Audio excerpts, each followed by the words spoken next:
Bienvenue dans cette nouvelle vidéo consacrée à la rotopologie dans Blender. Donc pour cette première partie de la rotopologie, on va venir sélectionner un maillage qui est à la fois un peu hard surface mais un peu organique, donc qui a des courbes un peu lisses. Donc c'est un bon exemple qui est quand même assez simple tout en ayant des aspects un peu complexes, comme par exemple ce petit détail sur le nez. Nous allons venir dans un premier temps mettre en place notre scène qui va nous permettre ensuite de venir faire la rotopologie très facilement. J'ai créé une nouvelle interface rotopologie en partant d'un interface générale layout que j'ai ensuite renommé, qui va me permettre du coup de venir customiser tout mon viewport. J'ai désactivé par exemple les empty et les caméras. Mon studio, je l'ai désactivé dans ma collection pour que ça soit beaucoup plus visible. Du coup, là on peut voir que j'ai mon objet entier, mais au final, vu que je vais m'attarder vraiment sur cette pièce, je peux venir désactiver par exemple tous les objets dont je n'ai pas besoin. Donc pour commencer une rotopologie, je vous invite à placer votre curseur 3D au centre de la scène, qui correspondra aux origines de notre objet de rotopologie. Et on va tout de suite partir sur 4 éléments importants pour mettre en place une rotopologie. Premièrement, on va venir créer un single vertex en faisant Shift A, Mesh Single Vertex, Add Single Vert. Donc le single vertex n'est disponible que en activant l'add-on Extra Object qu'on a vu précédemment. Donc une fois que je vais cliquer ici, je vais avoir accès à un objet maillage, donc qui va créer un vert 001. Et c'est en fait un objet polygonal qui ne contient qu'un seul vertex. Donc il faut que je me mette en mode vertex en appuyant sur 1 pour pouvoir sélectionner ce vertex et ensuite le déplacer dans l'espace. Donc là il est symbolisé par un petit point bleu. Et en partant de là, si par exemple je repasse en mode objet et que j'affiche mes gizmos, mon objet est centré au milieu de ma scène. Je vais pouvoir rapidement créer un système de symétrie qui va permettre de faire un seul côté de mon objet en rotopologie et j'aurai la symétrie qui viendra appliquer l'autre partie de la face.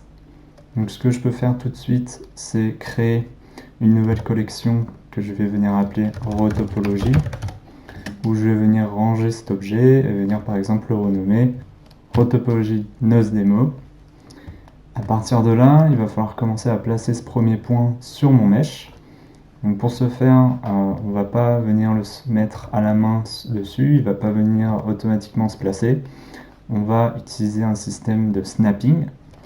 Donc, comme on l'a vu dans le chapitre editing, on va pouvoir venir, grâce à cet outil de ma top bar, créer un système de snap to. Donc là, il va falloir mettre en mode snap to face. On peut laisser les paramètres par défaut. Et maintenant, quand j'appuie sur G, je vais pouvoir venir déplacer ce point sur ma surface. Du coup, là, on peut voir que mon point vient de se snapper sur la surface de mon sculpte. Et à partir de ce single vertex, je vais pouvoir commencer ma rotopologie.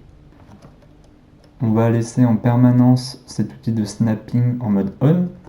Je vais venir désactiver les gizmos de mon interface pour une meilleure visibilité par la suite. On va venir tout de suite isoler ce single vertex et l'objet sculpt pour pouvoir par exemple venir voir un peu derrière ce qui se passe et être focalisé sur notre objet. Pour isoler deux objets dans ma vue, je vais venir repasser en Object Mode, sélectionner mon objet de rotopologie et l'objet dont j'ai envie de faire la rotopologie, donc le nose. Donc avec CTRL, je viens sélectionner ces deux objets dans le outliner et ensuite je vais appuyer sur le numpad slash qui va me permettre d'isoler ces deux objets dans un local view, comme on l'a vu dans le chapitre de l'interface. Maintenant, je suis seul face à ces deux objets et je vais pouvoir revenir sur mon objet rotopologie, faire un edit mode et venir créer ma rotopologie.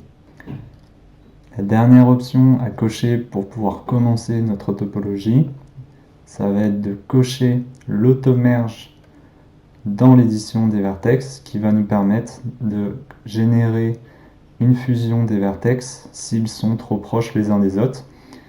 On verra juste après pourquoi c'est important. Ça va nous permettre de venir tout de suite fusionner des extrusions d'edge sans avoir à le faire à la main.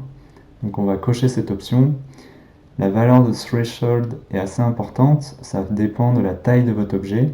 Ici j'ai mis 0,2 cm, ça va me permettre de grossièrement placer les points les uns sur les autres et il va venir automatiquement les merger.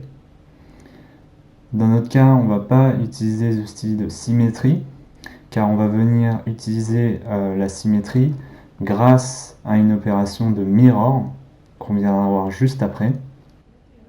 Maintenant que nous avons mis en place notre projet pour la retopologie, nous allons voir dans une prochaine vidéo comment utiliser les outils de X-Ray, mais aussi d'affichage des objets en frontal pour nous permettre d'avoir notre objet de retopologie toujours visible et de venir décalquer la topologie originale de notre sculpte.